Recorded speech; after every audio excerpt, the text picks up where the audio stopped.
أن يكون الحوار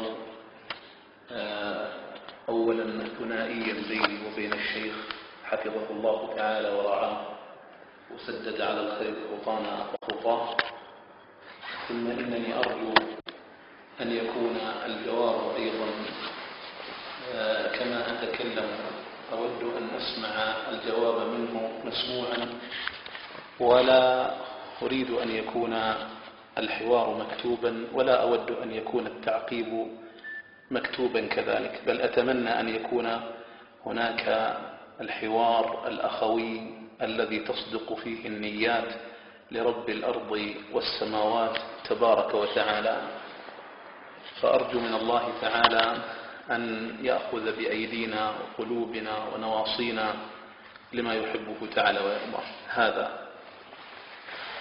مسألة خروج أهل الكبائر من النار، هذه مسألة مهمة، وذلك لأنها متعلقة تعلقا وثيقا بسلوك الإنسان في الحياة وتعاملاته مع بني جنسه، فلهذا هي من الضرورة بمكان، ويجب أن نطرقها طرقا متوسعا متشبعا بكتاب الله وسنة رسوله صلى الله عليه وآله وسلم. والذي أرجوه منك يا فضيلة الشيخ حفظك الله أن يكون استدلالنا أولا بكتاب الله تبارك وتعالى، ثم بسنة النبي صلى الله عليه وآله وسلم. وكما نعلم أن السنة تلاعبت بها الأيدي الآثمة، فكان هذا من أسباب رد الكثير منها وقبول البعض. وكذلك بجانب ذلك أخي الكريم. السلام عليكم ورحمة الله وبركاته. وعليكم السلام. طيب تفضل أخي الكريم، يعني سأترك لكم المايك. جزاكم الله خيرا وشكر الله لكم. نعم، قضية خروج أهل الكبائر من النار لها تعلقها الوثيق بسلوك الإنسان مع ربه تبارك وتعالى أولا، ومع ذاته ومع مجتمعه. وديننا دين يدعو إلى الاستقامة التامة مع الله في الخلوات والجلوات، ويدعو كذلك إلى التزام الخلق القويم المستقيم مع خلق الله تبارك وتعالى، سواء كانوا من العقلاء أو غير العقلاء. وصراط الله وصفه الله بالاستقامة، وأن هذا صراطي مستقيما فاتبعوه. فوجب على المسلم أن يكون مستقيما على منهاج الله سبحانه وتعالى كاستقامة منهاج الله. وأي مناقض وناقض لهذا الفكر القرآني الداعي الواصف لمنهج الله بالاستقامة والداعي للاستقامة عليه مرفوض رفضا قاطعا باتا. ونحن نعلم أن هناك من ذوي النفوذ في فترة من فترات التاريخ من غلبت عليهم شهواتهم، هناك من بعض ذوي النفوذ وغيرهم من غلبت عليهم أهواؤهم وشهواتهم، فلم يستطيعوا ضبط أنفسهم بضوابط شرع الله المحكم الحكيم، فتفلتوا وراء نزواتهم وشهواتهم، وغصت أسواق المسلمين ودور المسلمين أو بعض المسلمين وشوارعهم بالمنكرات والمسكرات والفجور. نهج الله سبحانه نهج يدعو إلى الالتزام والاستقامة، ولا يحابي أحدا ولا يجامل أحدا. ومن هنا نرى أن من حاد عن منهاج الله والاستقامة على صراطه فليس حقيقا بأن يوصف بالاستقامة التي دعا الله إليها، فقال وأن هذا صراطي مستقيما، وقال إن الذين قالوا ربنا الله ثم استقاموا تتنزل عليهم الملائكة ألا تخافوا ولا تحزنوا. فمن لم يكن مستقيما أي معوجا عن منهاج الله لا يتحقق فيه وعد الله بعدم الخوف وعدم الحزن، وإنما هو حقيق بأخص المراتب وأدنى المنازل. هذا ونجد أن النصوص القرآنية توافرت وتضافرت كلها لتدعو إلى هذا النهج ولتردع النفوس عن أن تخالفه، فتوعدت في الدنيا وفي الآخرة بالعذاب المهين والشديد والكبير لمن حاد عن منهاج الله المستقيم. فالفجار توعدهم الله بالنار، الفساق من حادوا عن منهج الله، العصاة كلهم توعدهم بالنار، وما وعد بالجنة إلا الأتقياء. هذا القرآن الكريم الذي بين أيدينا سد المنافذ كلها أمام النفوس والشهوات والنزوات، بينما تلاعبت الأيدي الآثمة بأحاديث النبي صلى الله عليه وآله وسلم، ولم تراعي قوله صلوات الله وسلامه عليه: من كذب علي متعمدا فليتبوأ مقعده من النار. فكذبت على النبي عليه الصلاة والسلام ووضعت الأحاديث في هناك من الأحاديث والروايات من جاءت بعد ذلك لتناقض دعوة القرآن الكريم وتحاول نسف هذا البنيان الصريح، البنيان والصرح الشامخ، ولتدعو إلى رعونة الدين وتمييع الدين، إما بوضع الأحاديث الباطلة التي تدعو إلى المنكرات، أو لتحريف الأحاديث متون الأحاديث، أو لتحوير معنى الأحاديث لتكون تلك الأحاديث موافقة لأهواء ذوي الأهواء، ولتنحدر بالأمة الإسلامية إلى الحضيض. من قال لا إله إلا الله دخل الجنة وإن زنى وإن سرق وإن شرب الخمر. قل إن الله، الآية صريحة: قل إن الله لا يأمر بالفحشاء أتقولون على الله ما لا تعلمون. حاشا للنبي صلى الله عليه وسلم أن يقول وإن زنى وإن سرق، ويعني بذلك أنه مات على ذلك. ولذلك استنار وتنور ذلك الإمام البخاري عندما روى هذا الحديث في الموضع الثالث من صحيحه، فقال: هذا أي حديث أبي ذر: من قال لا إله إلا الله دخل الجنة وإن زنى وإن سرق، قال: هذا عند الموت أو قبله إذا تاب وندم وقال لا إله إلا الله غفر له. هذا كلام الإمام البخاري نصا في صحيحه، قال: هذا عند الموت أو قبله إذا تاب وندم وقال لا إله إلا الله غفر له. فتنورها عقل الإمام البخاري، وتعذر على عقله الرضوخ إلى ظاهر الحديث الذي تسلق عليه من تسلق عليه للقول بأن من قال لا إله إلا الله فقط ثم لطخها بالزنا والسرقة وشرب الخمر فهو من أهل السعادة والجنة. هذا كلام محال يتنافى مع كتاب الله، يتنافى مع ما علمنا عليه، ما لقننا إياه رسول الله صلى الله عليه وآله وسلم، يتنافى مع منهاج الله الذي وصفه الله بالاستقامة، يتنافى مع الذين أثنى الله عليهم بالاستقامة فقال: إن الذين قالوا ربنا الله ثم استقاموا.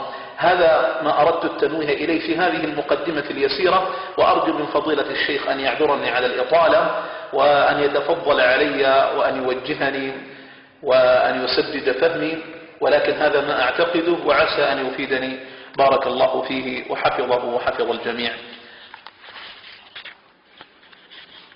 في صوت إخواني. طيب، الحمد لله وكفى، وصلاة وسلام من عباده الذين اصطفى، لا سيما عبده المصطفى صلى الله عليه وسلم. جزا الله خيرا اخواني الكريم الله به. نقول أخي الكريم، ثبت عن النبي صلى الله عليه وسلم في الحديث الطويل حديث الشفاعة أن النبي صلى الله عليه وسلم قال في هذا الحديث، ومع ذلك وإن كنت يعني لا أستحضر معنى الحديث، أن الله عز وجل سيأمر. طبعا هناك شفاعة للنبي صلى الله عليه وسلم، شفاعة للنبي صلى الله عليه وسلم يخرج بها بعض من استوجبت لهم النار. يعني أقول لك أخي الله فيك، هل أنت تنكر تماما خروج بعض أقوام من المسلمين دخلوا النار ثم يخرجون بشفاعة النبي صلى الله عليه وسلم وشفاعة المؤمنين من النار إلى الجنة؟ فقد تقول يعني نعم أو لا. بارك الله فيك. يعني ثبت عن النبي صلى الله عليه وسلم في حديث الشفاعة في غير حديث وبغيره، وهناك من المسلمين من استوجبت لهم النار أو استوجب لهم دخول النار، من سيدخل النار ثم بشفاعة النبي صلى الله عليه وسلم وشفاعة المؤمنين، ثم الشفاعة العظمى لله عز وجل أن يخرج بيده سبحانه وتعالى من النار. نعم، سيخرجون ثم يخرجون كالحمم أو كما بين النبي صلى الله عليه وسلم، فيوضعون على باب الجنة فيسقون بماء المحياة، فكما قال صلى الله عليه وسلم فينبتون كما ينبت البقل أو كما تنبت البقلة.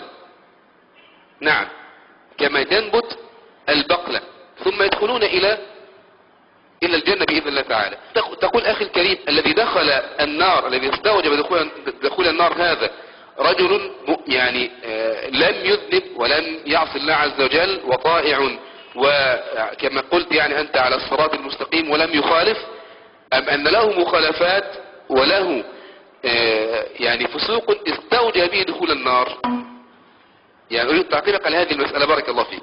نحن معشر أهل السنة والجماعة، وهذا ما نقل يعني إجماع نقله شيخ الإسلام تيمية وابن القيم وغيره من علماء السنة، بأن لا نكفر أحدا من أهل القبلة بذنب ما لا يستحله.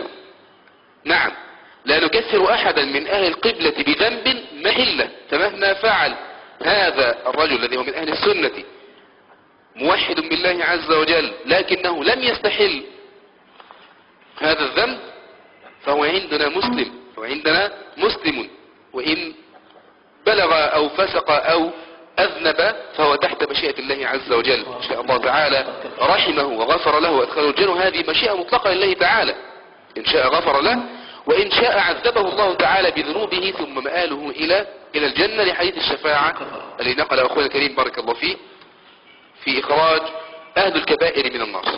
فهو سؤالي لك يا أخي الحبيب بارك الله فيك، وأرجو أسأل الله تعالى أن يرزقنا إياك الإخلاص ويعني أن يجعلنا إياك من أهل الجنة. فهؤلاء الذين سيخرجون من الجنة ثم يسقون في نهر الحياة أو في الحياة أو غير ذلك، ثم مآلهم إلى الجنة إن شاء الله، فما حالهم عندك؟ هل هم مؤمنون كامل الإيمان وقد ما عصوا الله عز وجل، أم أنهم وقعوا في ذنب من الذنوب أو وقعوا في ذنوب وفي كبائر غلبت على سيئاتهم فوجبت لهم النار؟ يعني أرجو بارك الله فيك أخي الحبيب أن تجيبني على غلبت على حسناتهم فالنار، فأرجو أن تجيبني على هذا الجزئية بارك الله فيك. لك المايك أخي. الحمد لله وكفى، والصلاة والسلام على النبي المصطفى وعلى آله وصحبه ومن بهديه اقتفى.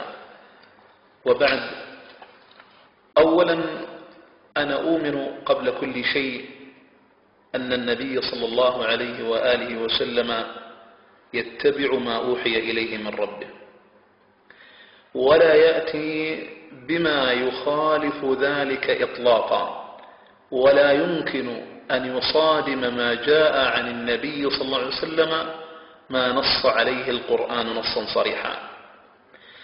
ولا أؤمن أن من دخل النار سيخرج منها أبدا، لأن النص القرآني المتواتر تواترا مجمعا عليه، تواترا أجمعت الأمة عليه، فهذا النص القطعي ينص نصا صريحا على أن من مات عاصيا لله فهو من أهل النار.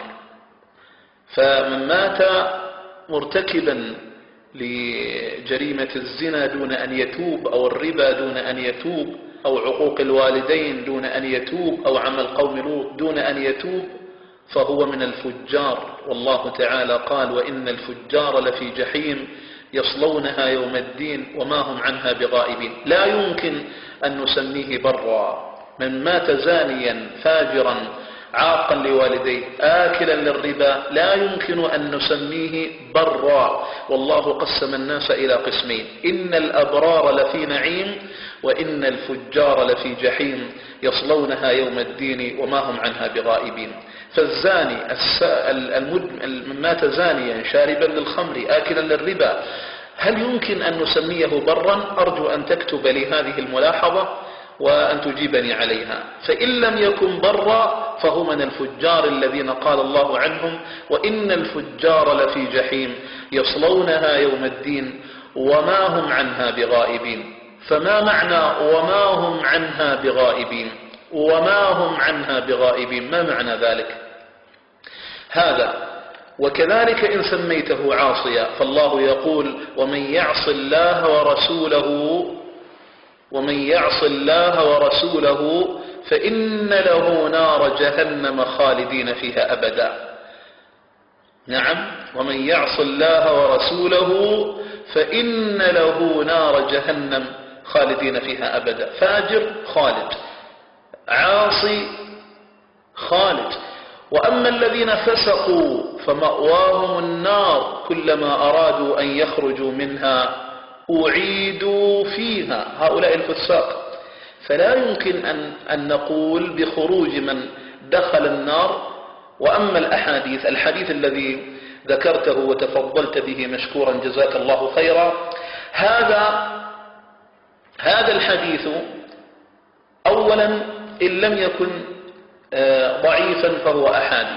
لن أقول حديث ضعيف، ولكن سأقول هو حديث آحادي. هو حديث آحادي، وإن كان يعني هذا الحديث واقعا مصادم للقرآن الكريم، ولكن لكوني لست من أهل العلم وإنما أنا طويلب، فإنني لن أجترئ على القول بضعف الحديث ووضعه، وإنما سأقول غاية ما هنالك أن الحديث آحادي. والحديث الآحادي عند جمهور الأمة حجته ظنية في قضايا العقيدة، فلا يحتج به في مسائل العقيدة، فضلا عن أن ترد به آية نصية الدلالة. هل نكفر، معذرة أخي الكريم بارك الله فيك، قلت لي لا نكفر أحدا بذنب. هكذا أنت خالفت القرآن والسنة، لأن القرآن الكريم كفر بالذنوب ولم يشترط استحلالها. فقال سبحانه ولله على الناس حج البيت من استطاع إليه سبيلا ومن كفر فإن الله غني عن العالمين. فإن الله غني عن العالمين.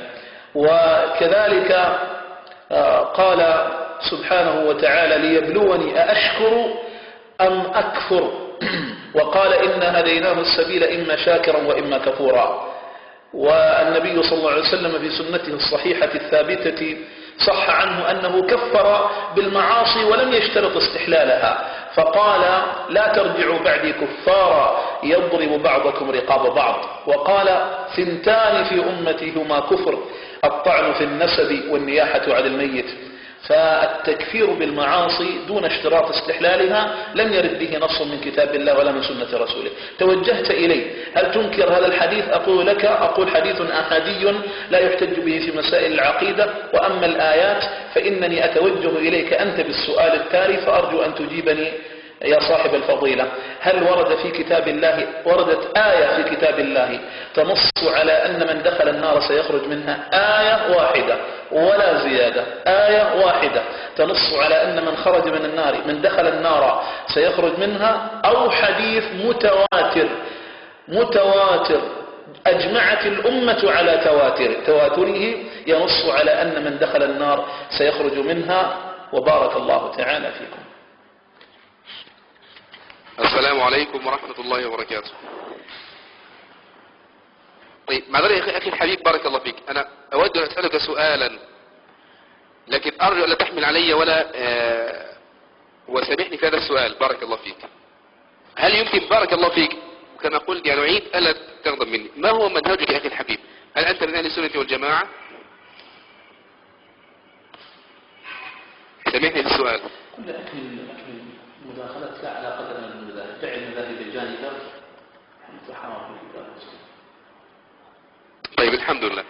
نقول أخي الحبيب بارك الله فيك، بداية أحسن الله إليكم، أنت ذكرت من ضمن ما ذكرت أحسن الله إليك بأن العصاة سيدخلون النار. حياكم الله أخونا خير، الله يبارك فيك. أنت لا تعصي الله عز وجل قط، إذا أنت تريد قوما لا يعصوا الله تعالى لا في صغيرة ولا في كبيرة. يعني مقتضى أو لازم كلامك بارك الله فيك.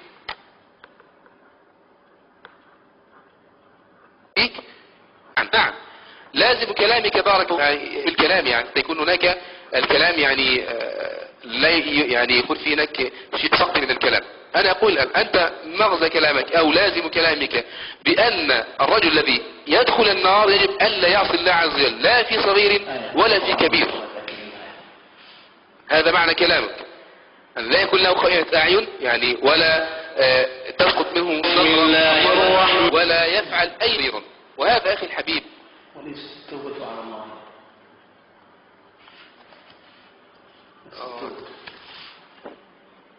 على الخاص لا أظنه هكذا، يعني أظنه شيء آخر يعني. بارك الله فيكم. نحن أولا يعني أكرمك الله، حديث الشفاعة ثابت عند البخاري رحمه الله تعالى، هذه واحدة. الأمر الثاني، أنت قلبت الأمور، لأن أحاديث الأحاد عند جمهور أهل السنة مأخوذ معمول بها.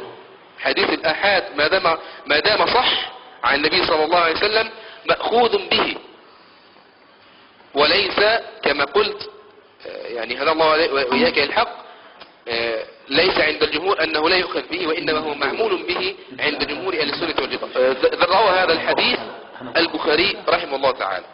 فبمقتضى هذا الحديث وبمقتضى آيات الشفاعة، أنا أسألك سؤال الآن، أكرم الله وإياك ويعني علم الله وإياك. الآيات الواردة في القرآن الكريم عن الشفاعة ما مقصودها؟ من الذين وجبت لهم الشفاعة؟ هل هم المؤمنون الطائعون الذين لم يعصوا الله تعالى؟ الأحاديث الواردة في الشفاعة أو القرآن ده يعني لا نناح من النبي صلى الله عليه وسلم. القرآن والآيات التي ذكر الله تعالى وتكلم بها الله عز وجل في القرآن الكريم عن الشفاعة، فهل هذه الشفاعة تكون للمؤمن الطائع الذي لم يعص الله عز وجل طرفة عين، أم أنها لأناس من المسلمين الموحدين الذين عصوا الله تعالى وغلبت عليهم أنفسهم وغلبت شهواتهم، وكان ثم أنهم بإذن الله تعالى في الجنة؟ هذه الأمر الثاني أخي الكريم. الأمر الثاني، الفتنة التي وقعت بين علي بن أبي طالب ومعاوية، وقعت بين علي، يعني أنت بقى أوجدت أخي أن تكلمت كما شئت، أنا أتكلم الآن وأبين لك معتقدنا نحن أهل السنة والجماعة. الفتنة التي وقعت بين علي ومعاوية، نحن نؤمن ونعتقد أن الطائفتين وإن كنا يعني هم بفضل الله تعالى هم هاتان الطائفتان إخوة، وفي كلا الطائفتين صحابة، والصحابة كلهم عدول وكلهم في الجنة بإذن الله تعالى. أم عندك غير ذلك؟ أجيبني بارك الله فيك. ما أنا سأبين لك ما دخل هذا الموضوع، سأبين لك ما دخل هذا الأمر. الصحابة كلهم عدول وكلهم في الجنة. أجبني على هذه الجزئية، هذا في صلب الموضوع وسأنقلك إليه الآن. أنا أسألك الآن سؤال، الصحابة كلهم عدول وكلهم في الجنة، هل توافقني في ذلك أم لا؟ هو موضوعنا يا أخي، يعني اعتبره ليس بموضوعي، أنا أسألك الآن سؤالا واضحا ظاهرا. أنا أسألك سؤال يا أخي، يعني أريد أن أقيم سؤال الآن، هل الصحابة كلهم عدول؟ لأن هذا سأجرك إن شاء الله إلى صلب الموضوع، نعم. هذه الأدلة كثيرة وبتنظانة كثيرة، لكن فقط أنا أريده من كلامه، أنا سأخذ من كلامه وأرد عليه. طب أجبني حتى أعطيك المايك، أجبني في هذا، هل الصحابة كلهم عدول وسيدخلون الجنة أم منهم من سيدخل النار؟ اشترطوا عليه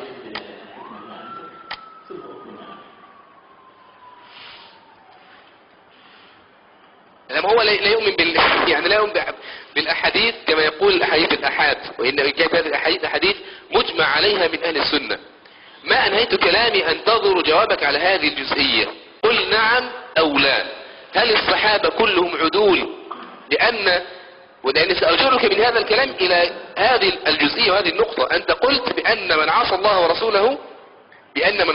ورسوله فهو في النار، خالد مخلد في النار معي. فأنا أسألك هذا السؤال حتى يعني أبين من كلامك أنت، لن أتيك لا بحديث ولا قرآن. أجب، هل الصحابة كلهم عدول وفي الجنة إن شاء الله، أم أن منهم من عصى الله وسيدخل النار؟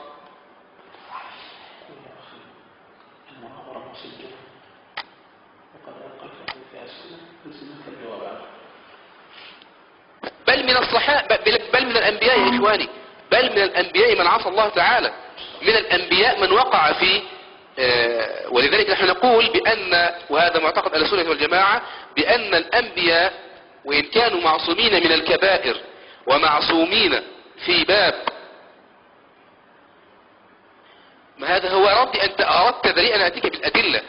الأحاديث في هذا الباب قد قتلها أهل السنة والجماعة، ولكن أنت وللأسف الشديد لن يعجبك لا أقوال السلف ولا أحاديث النبي صلى الله عليه وسلم لأنك ستؤولها، إما تؤولها تارة أو تنفيها تارة أو تقول بأن أحاديث أحاد ولا تأخذ بها. فأنا سأكلمك من كلامك أنت ذكرت بلسانك بأن دخل النار خالدا مخلدا فيها، أنت قلت ذلك أمام الإخوة، تمام؟ وأنا أسألك سؤالا بسيطا، هل كل الصحابة في الجنة عدول في الجنة، أم أن منهم من عصى الله تعالى ومن عصى الله منهم هل سيدخل النار خالد مخلد فيها؟ أظن هذا سؤال يعني سهل ولا يحتاج إلى يعني هذا التملص من الإجابة. أجب عن أسئلتي، أكمل موضوعك وسأعقب على كل ما تقول. أكمل كلامك. طيب أظنك لن تجيب لأن نعم أنا أقول يا إخواني، هو يقول أولا هذا الكلام الذي ذكره يعني أنا الضيف الكريم، يعني أسأل الله أن يهدينا ولو إلى الحق، هذا كلام إما كلام من ضمن كلام الشيعة أو كلام الخوارج، وبالأخص الإباضية، وبالأخص فرقة من فرق الخوارج تسمى الإباضية، هم الذين يقولون ذلك ويقولون بأن أهل الكبائر مخلدون في النار، وهذا كلام الخوارج كما نقل شيخ الإسلام تيمية عليه رحمة الله تعالى وتلميذه ابن القيم وغيره من علماء السنة. فأقول بكل بساطة وبدون الدخول إلى وإن لا يعجبك أحاديث البخاري وأحاديث الصحيحين، فأنا أقول لك الفتنة التي وقعت بين الصحابة رضوان الله عليهم التي كانت بين علي ومعاوية، نحن نقر أن أحد الفريقين كان مصيب والثاني مجتهد مخطئ. أحد الفريقين كان معه الحق ومصيب، والآخر فريق معاوية رضي الله عنه اجتهد ولكنه جنبه الصواب، فجنبه الصواب يعني أخطأ، ومنهم حدثت مقتلة، فمن الصحابة من قتل من فريق معاوية من قتل من فريق علي بن أبي طالب، فهذا الصحابي الذي كان في فريق معاوية بن أبي طالب مجتهد وهو بين الأجر والأجرين عندك فإنه قد أخطأ وعصى الله تعالى، فلازم كلامك أنه كافر داخل أو مخلد في النار، أو مخلد في النار، هذا لازم كلامك. فأنا سأترك لك المايك كلامك الآن، والأمر بعد ذلك إلى الإخوة الأدام إن أرادوا أن يبقوك تتكلم أو يستأذنوك في المايك. فأنا أقول لك وأجيبني على هذا. أولا، ما معنى الشفاعة في القرآن في سورة النبأ وفي غيرها من السور؟ وكما قلت لك وأرجو أن أسمع منك هذا السؤال، هل الصحابة عندك كلهم عدول؟ عندك كلهم عدول وفي الجنة، أم منهم من عصى الله تعالى فاستوجب دخول النار خالدا مخلدا فيها؟ معي؟ ونحن نقول يعني إخواني بارك الله فيكم إضية أننا نؤمن بأن السنة كلام النبي صلى الله عليه وسلم الصحيحة الثابتة عن النبي صلى الله عليه وسلم هي كالقرآن في الحجية. قال النبي صلى الله عليه وسلم: أوتيت القرآن ومثله معه. قال النبي: أوتيت القرآن ومثله معه. فسنة النبي صلى الله عليه وسلم لها نفس حجية القرآن. فالسنة إما تأتي مفسرة لما أبهم في القرآن، أو تأتي مفصلة لما أجمل في القرآن، أو تأتي ناسخة لما جاء في القرآن. هذه السنة. فكلام النبي صلى الله عليه وسلم الذي لا ينطق عن الهوى إن هو إلا وحي يوحى، هذا الكلام سنة النبي صلى الله عليه وسلم لها نفس حجية القرآن. فأحاديث الشفاعة الثابتة في الصحيحين وفي صحيح البخاري عن النبي صلى الله عليه وسلم خروج أقوام ممن دخلوا النار من أهل التوحيد إلى الجنة. هذا نص صريح عن النبي صلى الله عليه وسلم.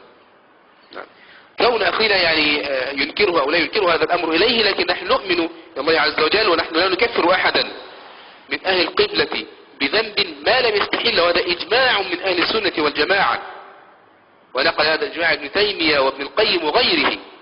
نعم، لن يبقى في النار موحد، وهذا من فضل التوحيد، توحيد الله عز وجل، ولكن شرط أن يأتي بشروطها كما بين أحاديث أخرى النبي صلى الله عليه وسلم وكما قال العلماء. فأنا أعيد سؤالي لضيفنا الكريم هذا الله تعالى وإياه الحق عن معنى الشفاعة في القرآن، وعن هل كل الصحابة عندك عدول أم أنهم منهم من عصى الله تعالى ويستوجب دخول النار؟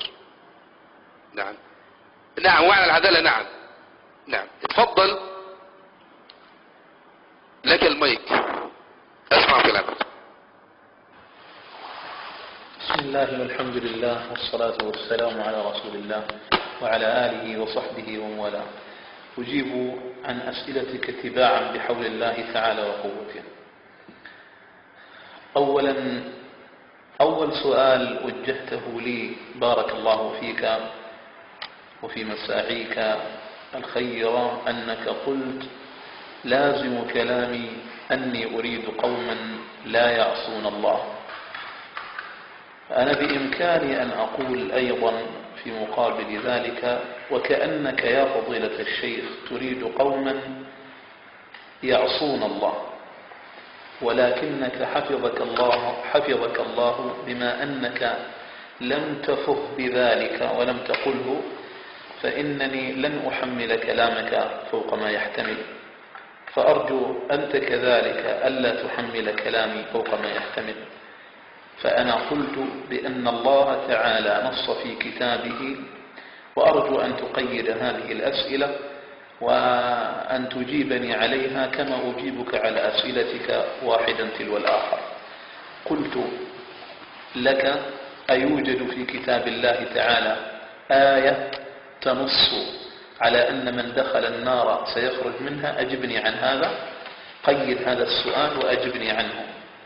أيوجد في كتاب الله آية تنص على أن من دخل النار سيخرج منها؟ أجبني عن هذا حفظك الله.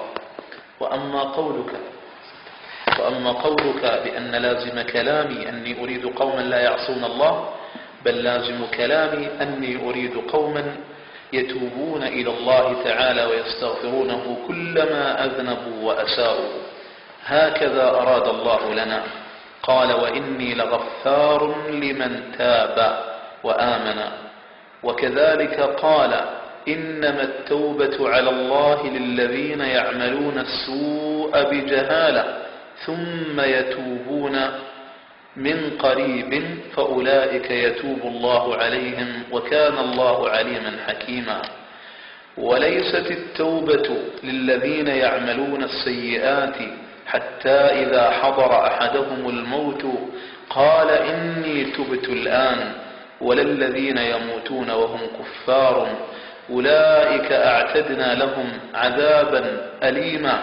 هذا هو كلام ربنا جل وعلا، بأنه يريد من كل من أذنب أن يتوب. أريد أمة طاهرة من جنابة المعاصي وأوضارها وأوزارها وأغلالها، وتوبوا إلى الله جميعا أيها المؤمنون لعلكم تفلحون. هذا ما أريده، هو ما أراده الله، أريد ما أراده الله. قل يا عبادي الذين أسرفوا على أنفسهم لا تقنطوا من رحمة الله إن الله يغفر الذنوب جميعا إنه هو الغفور الرحيم. أريد التزاما بقوله تعالى والعصر إن الإنسان لفي خسر إلا الذين آمنوا وعملوا الصالحات وتواصوا بالحق وتواصوا بالصبر. لا أريد قوما معصومين، فالعصمة ليست إلا لمن عصمه الله، وإنما أريد قوما يتطهر الواحد منهم من الذنوب والمعاصي كلما وقع فيها، وكلما انغمس في شيء منها. الله تعالى ما وعد بالجنة إلا من تاب من الذنوب، ما وعد بالجنة أبدا ولا في آية من كتاب الله من انغمس في المعاصي. فقال سبحانه وتعالى: فخلف من بعدهم خلف أضاعوا الصلاة واتبعوا الشهوات. أضاعوا الصلاة واتبعوا الشهوات، ولم يشترطوا الاستحلال، وإنما جعل مواقعة الشهوات واتباعها وإضاعة الصلوات سببا من أسباب الوقوع في النار. فقال: فسوف يلقون غيا. ولمن النجاة يا رب؟ قال: إلا من تاب وآمن وعمل صالحا فأولئك يدخلون الجنة. فأولئك فقط فأولئك يدخلون الجنة، فأولئك يدخلون الجنة ولا يظلمون شيئا. وقال سبحانه: وسارعوا فخلف من بعدهم خلف ورثوا الكتاب يأخذون عرض هذا الأدنى ويقولون سيغفر لنا وإن يأتهم عرض مثله يأخذوه.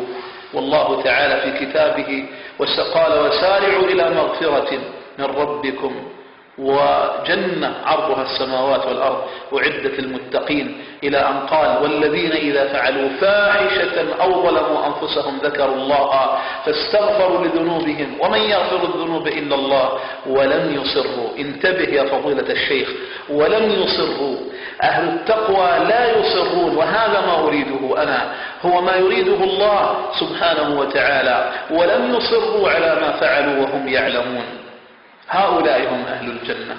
واعذرني على الإطالة، لازم كلامي، لا أريد أهل عصيان، وإنما أريد أهل توبة كلما أذنبوا.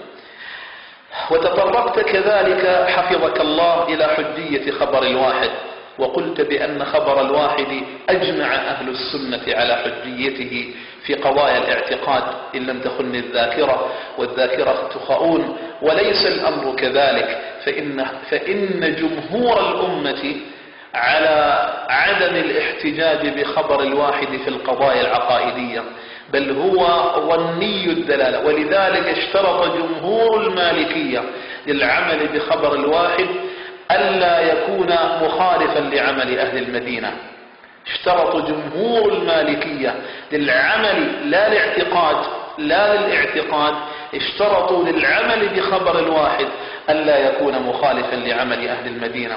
فلو كان في الحجية ككتاب الله سبحانه وتعالى لما اشترطوا هذا الشرط أصلا.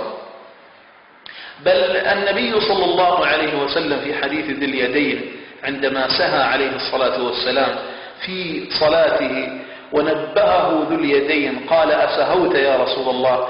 لم يأخذ النبي عليه الصلاة والسلام قول ذي اليدين على أنه كلاما قطعي الدلالة والثبوت، بل قال: أحقا ما يقول ذو اليدين. فهو دليل على أن خبر الواحد لا يفيد يقينا ولا يفيد قطعا، وإنما هو ظني بلا شك.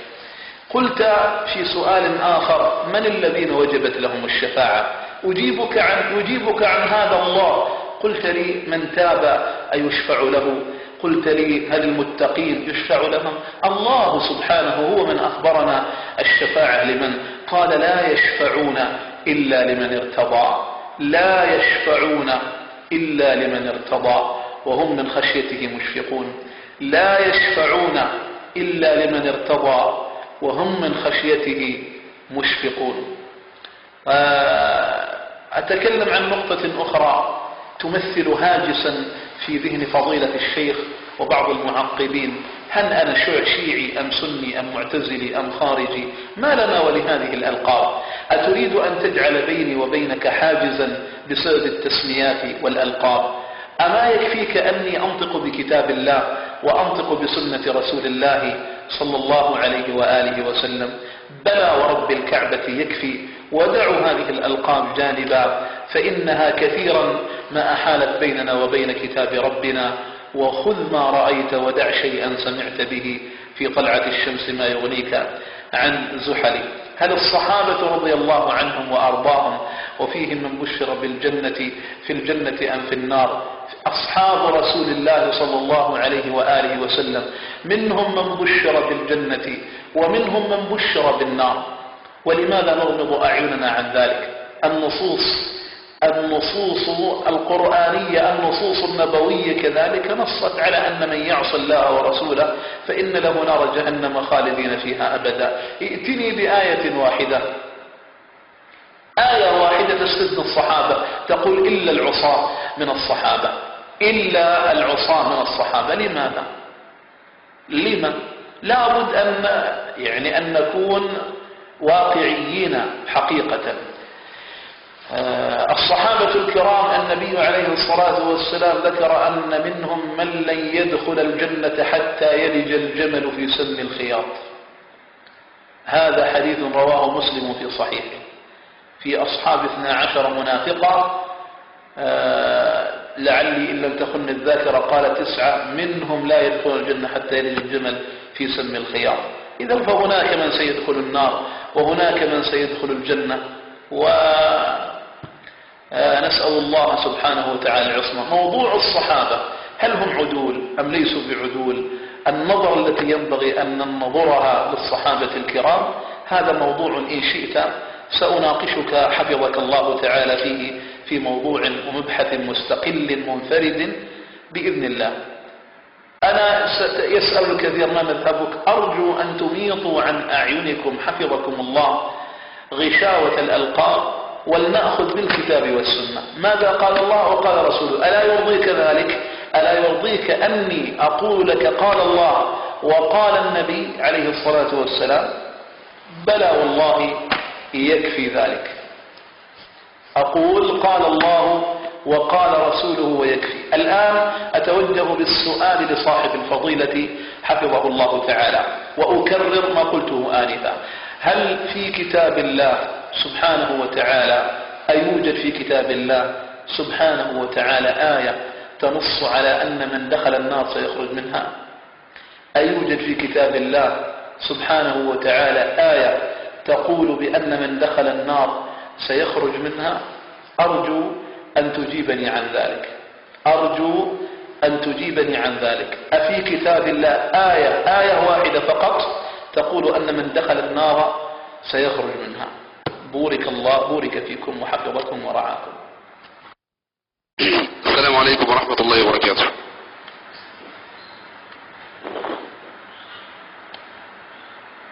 طيب، أبدأ كلامي يا إخواني بهذا النقل عن شيخ الإسلام تيمية عليه رحمة الله تعالى. قال، وكان يتكلم في على حديث الشفاعة وحديث قول النبي صلى الله عليه وسلم على فضل التوحيد من الله دخل الجنة، في رواية خالصا من قلبه، وفي رواية غير شاك فيها، وفي رواية بصدق ويقين. فقال شيخ الإسلام ابن تيمية عليه رحمة الله تعالى: فإن حقيقة التوحيد انجذاب القلب إلى الله تعالى بأن يتوب من الذنوب توبة نصوحة، فإذا مات على تلك الحالة نال، فإنه قد تواترت الأحاديث. هذا كلام شيخ الإسلام تيمية. فإنه قد تواترت الأحاديث بأنه يخرج من النار من قال لا إله إلا الله وكان في قلبه ما يزن شعيرة وما يزن خردلة وما يزن ذرة. وتواترت بأن كثيرا ممن يقول لا إله إلا الله يدخل الجنة ثم منها. وتواترت بأن الله حرم على النار أن تأكل أثر السجود من بني آدم، فهؤلاء كانوا يصلون ويسجدون لله. وتواترت بأنه يحرم على النار من قال لا إله إلا الله ومن شهد أن لا إله إلا الله وأن محمدا رسول الله، لكن جاءت مقيدة بالقيود الثقال، وأكثر من يقولها لا يعرف الإخلاص. هذا كلام لا هو عقيدة الرجل يا أخونا الكريم. أبو زند هو يعني أظنه متحرج أن يفصح عنها، أظنه متحرج أن يفصح عنها، الله أعلم.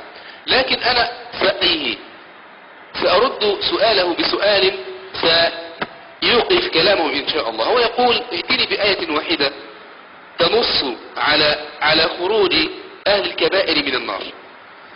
هو يقول ذلك. أنا أقول لك: ائتني بآية واحدة تنص على أن الظهر 4 ركعات، وعلى أن العصر 4 ركعات، وعلى أن ركعتين. وأتني بآية واحدة تفصل لنا نسك الحج، وأتني بآية واحدة تبين لنا مقدار الزكاة وكيفية إخراجها وأوقاتها، ائتني بهذه الآيات من القرآن الكريم، فإنك لن تستطيع. وعندئذ طبعا بعض الأخوة يعني فهو في بداية الكلام أردنا أن يقول أنه يأخذ الملك، لكن نسمع كلام ونرد عليه بإذن الله نقطة إن شاء الله. الله المستعان. لا، فضل الله عز وجل هو يعني الإخوة فضل الله عز وجل نحسبهم على خير وعلى نعم وعلى يعني على علم بإذن الله تعالى، ولن ينطلي عليه مثل هذه الشبهات. لكن نقول لإخواني، أنا أوجه ضيفنا هذا الكلام فأقول ستجد أنك ملزما بأن أحاديث النبي صلى الله عليه وسلم كما قلت هي بنفس حجية القرآن، وقد بين النبي صلى الله عليه وسلم في غير ما حديث من كان آخر كلامه لا إله إلا الله دخل الجنة. وقول النبي صلى الله عليه وسلم التي قلت لك أنه يعني أخرجه البخاري. نعم، هو نفسه تكلم بكلام البخاري، وأتى من البخاري. نعم، وكذلك في قول الله تعالى أعوذ بالله من الشيطان الرجيم، سبحان الله.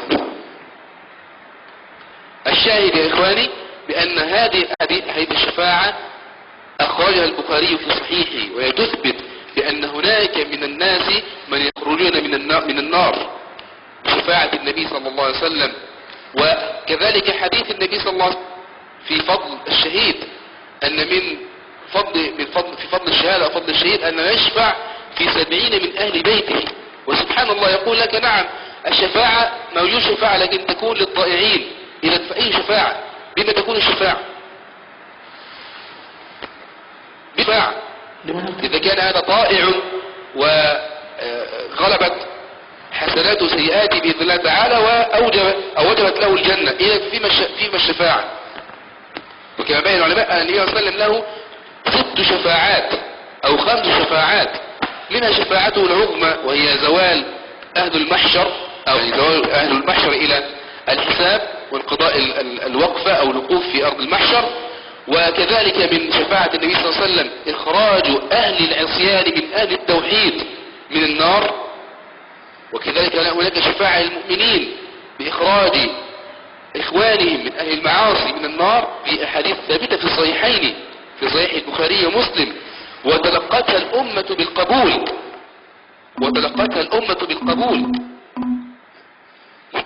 فأنا كما أقول لهذا الضيف نسأل الله أن يغفر لنا وأن يعلمنا وإياه، عندما قلت لك بأنك تريد أناس لا يعصون الله عز وجل، وكذلك صلى الله عليه وسلم الذي قال كل ابن آدم خطاء، فكل ابن آدم خطاء يخطئ، أي نعم يخطئ ويتوب إلى الله تعالى، وأمر النبي صلى الله عليه وسلم وأمر الله تعالى بالتوبة وبالإسراع إلى التوبة حتى يعافى من دخول النار.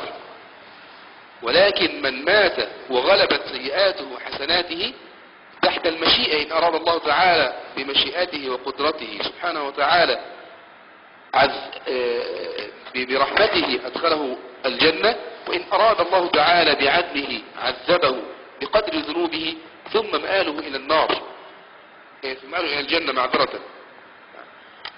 هذه الأحاديث أحاديث صحيحة في مسلم وفي غيره، وأخرج غيره من أهل السنن وأهل الكتب 6 وتلقتها الأمة بالقبول. وقد نقلت لك كلام شيخ الإسلام تيمية تعقيبا على هذه الأحاديث. فهذا اعتقادنا وهذا ما نؤمن به، وليس هذا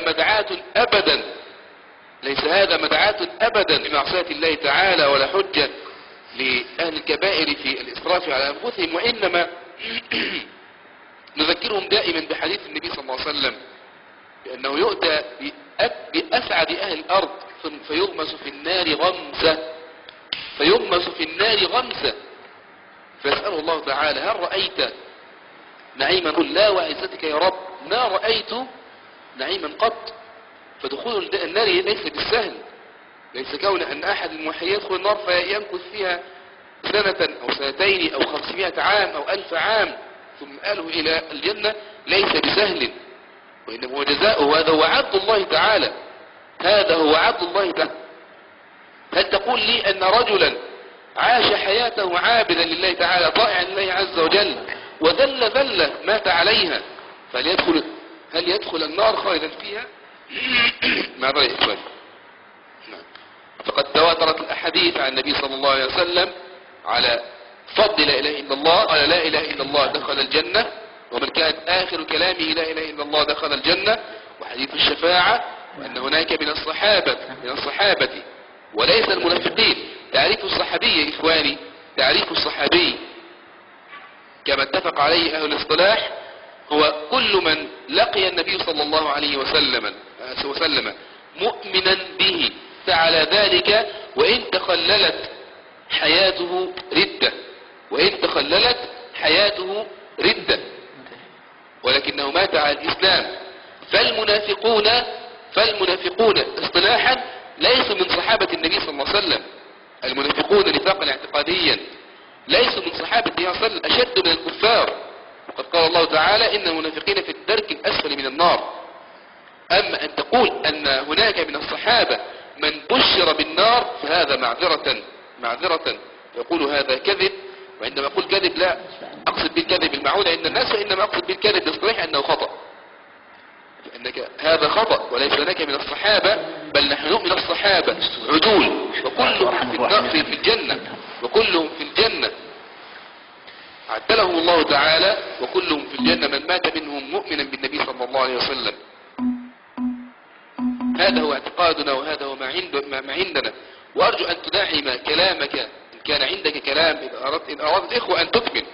أنا شخصيا لا أستطيع أن أتأخر أكثر من ذلك. إن أردت أن تكمل، أراد الإخوة أن تكمل واسمعوا بقية كلامك، اللهم أمين يا رب العالمين. فأي كلامك بكلام العلماء الكبار، ائتنا بكلامك هذا بكلام لشيخ الإسلام لابن القيم، نعم للعلماء الكبار، ائتنا بكلام مسند نقف عليه.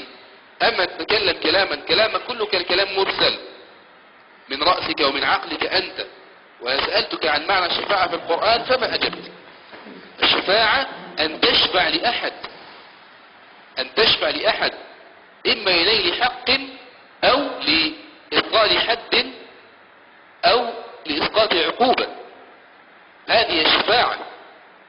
أما أن تقول شفاعة للطائعين معي فأري إليك. طب أحد إخواني من أدام بارك الله فيكم يدير الحوار، لأن لي يعني وقت قصير وأخرج إن شاء الله، لأن أستطيع المكوث أكثر من ذلك لأن عندي عمل. فأحد أدام يا إخواني يأخذ الإدارة إن شاء الله، وأنا سأجلس قليلا لو تكلم أسمع كلامه، أو الأدمن يتحكم في إن شاء الله. أحد أدام يا إخواني بارك الله فيكم يأخذ المايك، أخونا خير وأحد أدام بارك الله فيكم. السلام عليكم ورحمة الله وبركاته. حيا الله أخوة التوحيد، حياكم الله وبياكم. جزاك الله خير أختي رزان على ما فعلتي، لأن الأخ سبحان الله يعني كان قفز، وكان الأخ فاروق قد قال لك المايك أخ مستر تايجر. على كل حال ليس هذا موضوعي، إلا أني أريد أن أعرف جيدا ما عقيدتها حتى نعرف كيف نتكلم معه وكيف نوضح له ما يريد. أما ما قاله وتكلم به حقيقة كان كلام طيب، يعني هذا اللي رأيته وهذا اللي سمعته أنه كان كلام طيب، وكان يستشهد بالآيات الاستغفار والتوبة والتائب من الذنب.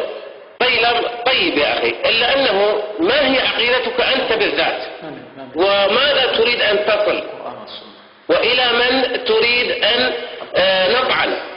جزاك الله خير، بارك الله فيك. لك المايك، أوضح لنا.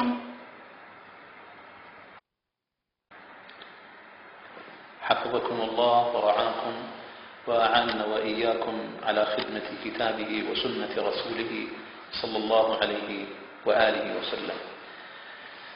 جوابا على شيخي الفاضل الذي كان بيني وبينه الحوار وأحسب أنه لا يزال، قلت له بأنني أريد آية من كتاب الله تنص على أن من دخل النار سيخرج من النار، قال لي ائتني بآية من كتاب الله تفصل صلاة الظهر، صلاة العصر، صلاة المغرب، صلاة العشاء. وأظن أن هناك فرقا شاسعا وواسعا جدا بين هذا وذاك، وذلك لأن ما بينه النبي عليه الصلاة والسلام شيء، وما صادم وما روي عنه مصادما للقرآن الكريم شيء آخر. فالقرآن الكريم جاء نصا صريحا على أن من دخل النار لن يخرج منها. أتريد مني أن أطرح كتاب الله؟ قولوا لي بالله عليكم، من مات مصرا على الزنا، من مات مصرا على شرب الخمر، من مات آكلا للربا، ماذا نسمي هذا؟ أنسميه فاجرا؟ إن سميناه فاجرا فالله تعالى يقول: وإن الفجار لفي جحيم يصلونها يوم الدين وما هم عنها بغائبين. وإن سميناه فاسقا فإن الله يقول: وأما الذين فسقوا فمأواهم النار كلما أرادوا أن يخرجوا منها أعيدوا فيها.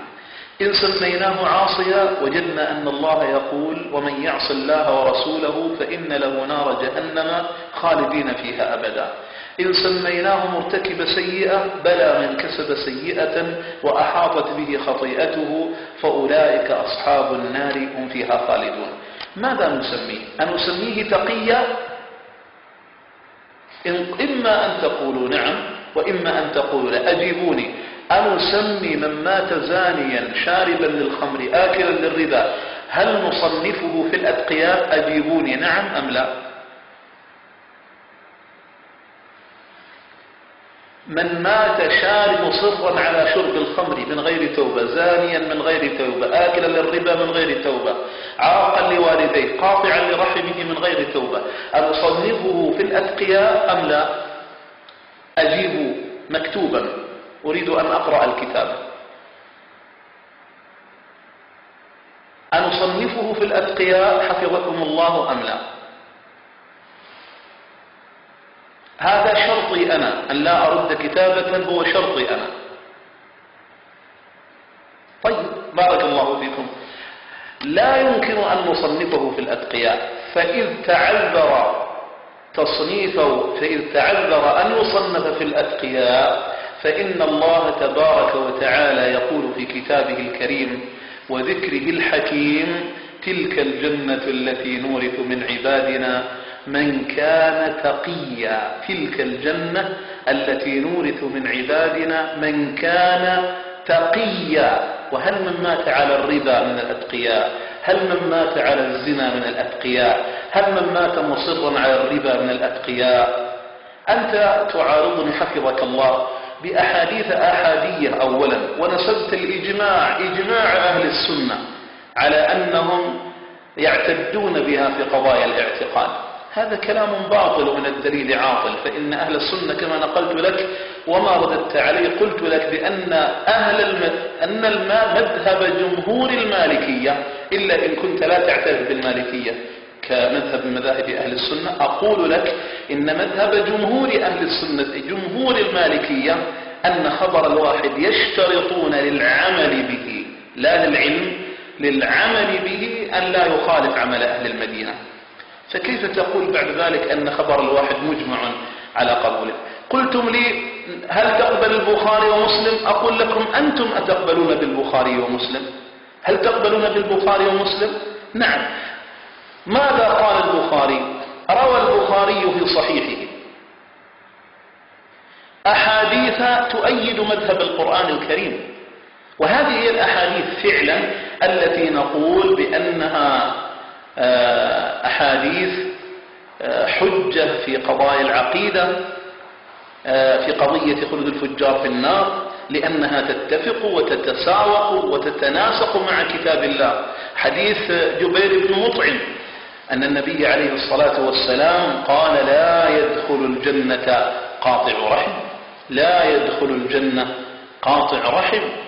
وحديث حذيفة رضي الله عنه عند البخاري أيضا: لا يدخل الجنة قتات، لا يدخل الجنة قتات، ولا يدخل الجنة قاطع رحم، لا يدخل الجنة قتات أي لا يدخل الجنة نمام. وحديث أبي هريرة رضوان الله تعالى عليه أن النبي صلى الله عليه وسلم قال لا يدخل الجنة من لا يأمن جاره بوائقا، لا يدخل الجنة من لا يأمن جاره بوائقا.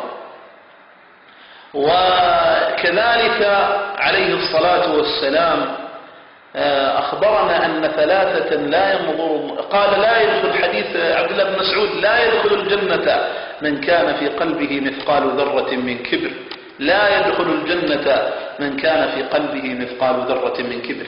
هذه أحاديث النبي عليه الصلاة والسلام. أما أن يأتيني آت بعد ذلك ويشترط لذلك الاستحلال ويقول إن كان مستحلا فنعم وإلا فلا، نقول لما تقويل النبي صلى الله عليه وسلم ما لم يقل؟ لماذا؟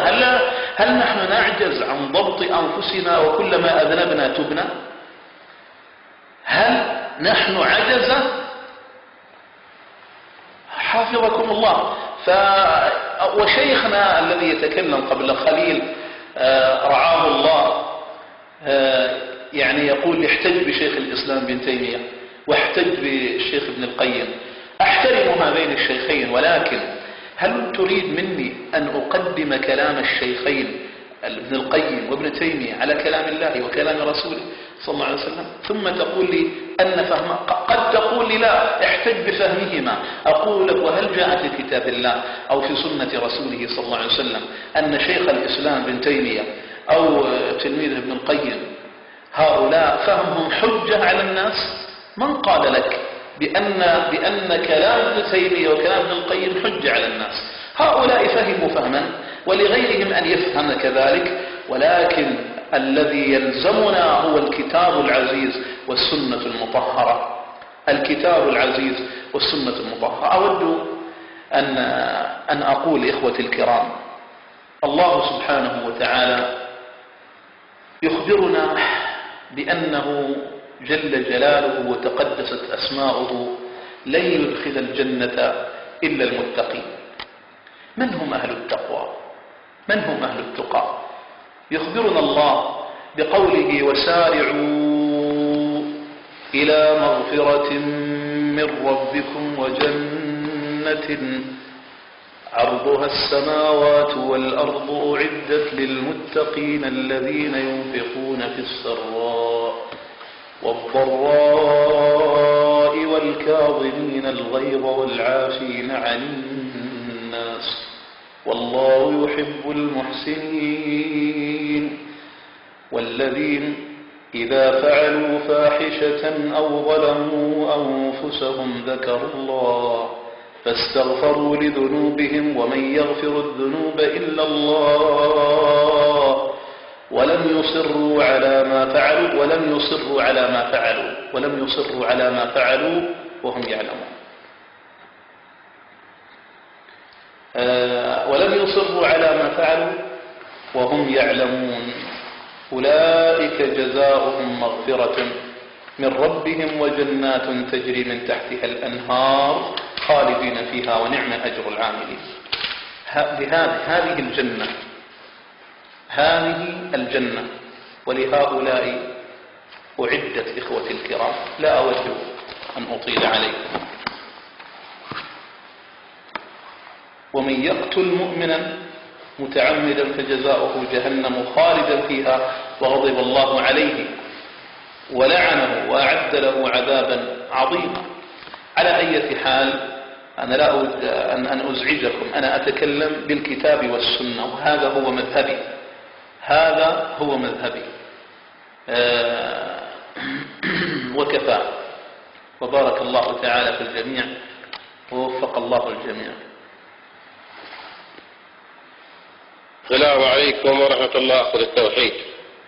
والله عجبني صوتك في القرآن يا أخ 00. ما شاء الله، يعني قراءتك طيبة جدا، إلا أنه لم تأتي بدليل على أن العاصي سوف يكون مخلدا في النار. أنت يعني استشهدت بأحاديث لكنه للأسف ما فيها الخلود الخالد في النار.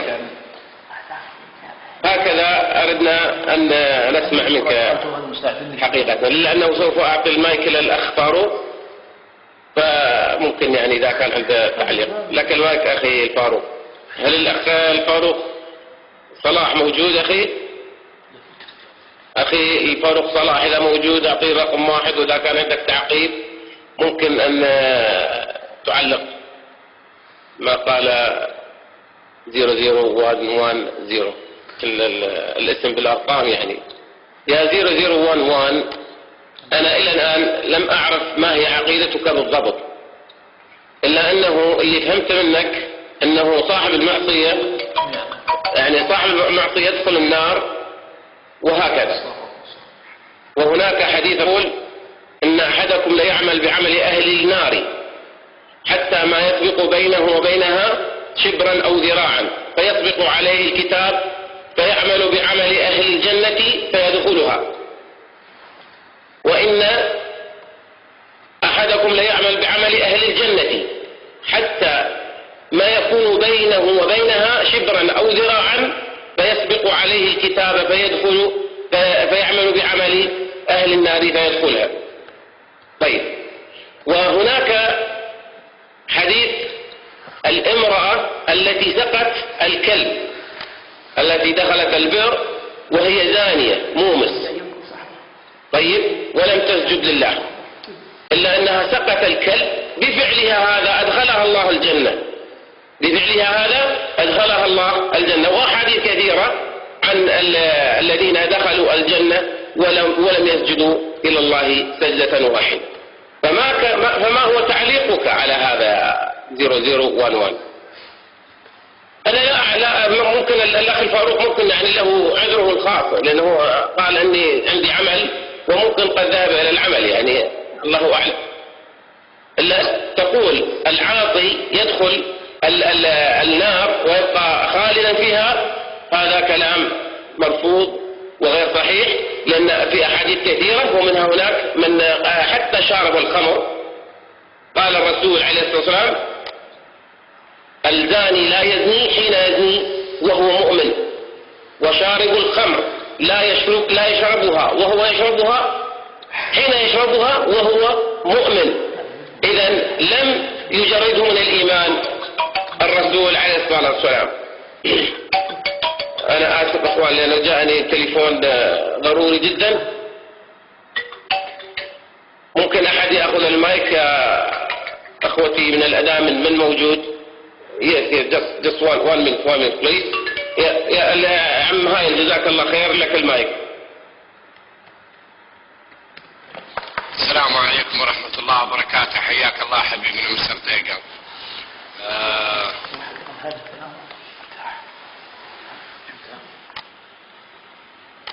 تريد المايك؟ ولا يهمك، أبشر ولا يهمك، نعطيك المايك، نعطيك المايك، بارك الله فيك. تفضل يا 00110، تفضل لك المايك.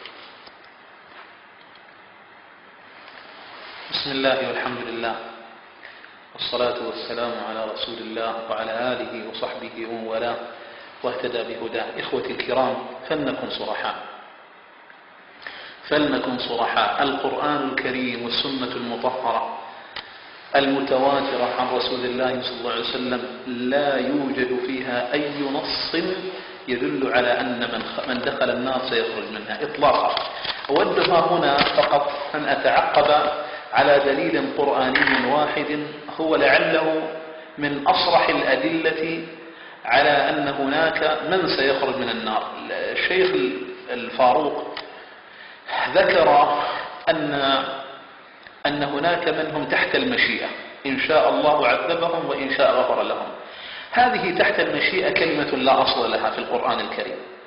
تحت المشيئة هذه كلمة يكررها كثير من العلماء تلقاها عنهم طلابهم هم جيل بعد جيل، ولا أصل لها في كتاب الله ولا أصل لها في سنة رسول الله صلى الله عليه وآله وسلم. وغاية ما يحتجون به قول الله تبارك وتعالى إن الله لا يغفر أن يشرك به ويغفر ما دون ذلك لمن يشاء. فيقولون كل من لم يكن مشركا فهو تحت المشيئة ما دام دخل في التوحيد، وإن مات عاصيا فهو تحت المشيئة، إن شاء الله غفر له وإن شاء عذبه.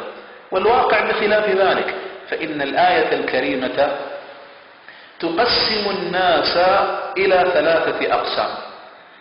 يقول الله سبحانه وتعالى: إن الله لا يغفر أن يشرك به، أي أن المشركين لم يغفر لهم إطلاقا.